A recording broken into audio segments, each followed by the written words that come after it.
Times covered up the Holocaust. The New York Times has been a mouthpiece for Hamas. And now the New York Times is covering up Hamas's role in the starvation of its own citizens. So Europe and the UN now are organizing a worldwide effort to push for a Palestinian state. It would be as if in 1945, on the brink of the defeat of the Third Reich, they were awarded the Third Reich with a country of its own. Let's say carved out of France or Britain. What do you think about that, France and Britain? Yes, reward them with their own country. What would this new state look like, this new Palestinian state? Where would it be exactly? What kind of government would it have? What kind of military would it have? Who is the Martin Luther King or Gandhi, the Palestinian figure, who would lead it? Who is it? How would you prevent the Islamist death cults from taking it over? Or making alliances with communist China, or communist North Korea, or fascistic Russia, or Iran, or fascistic Turkey for that matter? Many choices, you know. What about them getting ballistic missiles? How would that stop? I can hear the isolationists in our country. None of our business. That's Israel's problem. None of our business. And why are there no proposals from the West? Not a single one. Directly calling on a single Arab state to carve out parts of their countries for a Palestinian state. Why is that? You know, Palestinians, the vast majority of them came out of a little country called Jordan. Jordan is currently 70% Palestinian. The king is not. The queen is.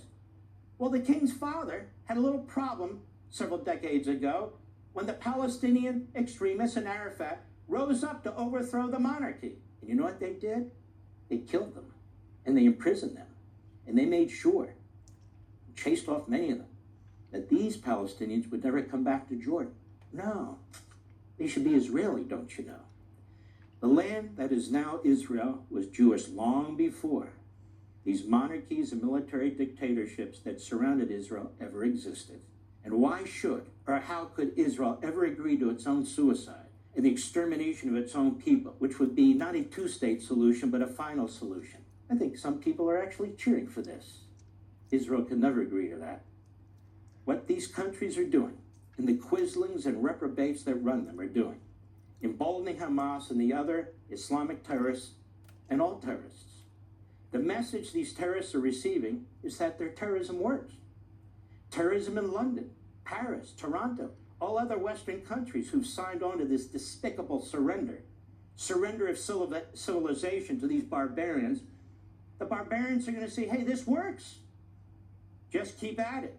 And the more people you murder and rape and torture, maybe in other capitals of the Western world, the more likely these failing nations, that's what they are, they're failing, the more likely they will be accommodating you.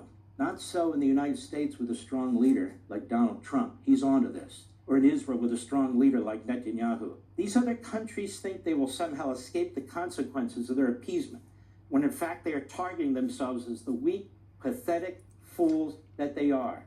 And we see this poison spreading in our own country. The president is fighting, his administration is fighting it. In the Democrat Party and academia, in our media, it is spreading like a cancer.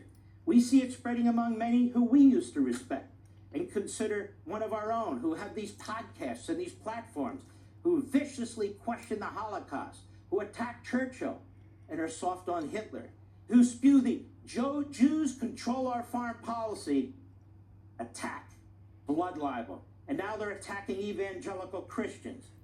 Yes, and they're getting rich doing it. Look who's the Democrat nominee for mayor of New York, a Marxist, Islamist, Hamas-supporting demagogue. The Democrat Party leadership, Jeffries, Schumer, such quislings, they won't even denounce it. Just as the Republican leadership won't denounce the Jew-hating podcasters who narcissistically call themselves influencers. Thank the good Lord for Donald Trump and the righteous Gentiles. You are speaking out and standing up to this. You understand what's at stake. Two-state solution. You see, a Palestinian state will fix everything. Well, I have a little graphic of Africa here from the African Center for Strategic Studies. Christians in Africa are being slaughtered by the same Islamists. In Mali, in Burkina, in Niger, in Nigeria, in Cameroon, in Mozambique, in Chad, in Somalia. Wow. So if you give the Palestinians a state, this will stop? We're talking about radical Islamism here. We're talking about terrorism here. Here we have this from a French think tank of all places, Between 1979 and April 2024, they said we recorded almost 67,000 Islamist attacks worldwide. These attacks caused the deaths of at least 249,941 people. How will a Palestinian state fix that?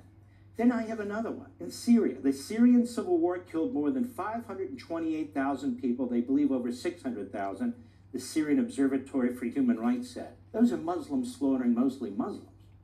Wow. It's got to be the Jews in Israel. It's got to be Netanyahu. No? No. Then in Yemen, right now, according to the United Nations of all places, over 150,000 people have been killed by the Houthis, Islamists, who back Hamas, who are backed by Iran. Muslims slaughtering Muslims, as well as estimates of more than 227,000 in addition, who've died from ongoing famine and starvation. Have you heard anybody talk about this? The reprobate who runs Britain, the coward and weasel who runs France, and all these failing Western countries? Have you heard any of them? How about your favorite podcasters? Have they gotten off their fat asses and have they talked about any of this? I don't think they have. And I haven't even mentioned China, which is slaughtering the Uyghurs. And by the way, Christians and Tibetans, maybe they deserve a new country too. Yeah, we know exactly what's going on here. The fact of the matter is this is a battle between the Marxist Islamists and the West. And other than the United States, we have a real leader in the state of Israel and a few other countries, in Argentina and so forth. The West is losing. In fact, the West is surrendering. In fact, the West is undermining those leaders in those countries who know what's going on and are fighting back. I'll be right back.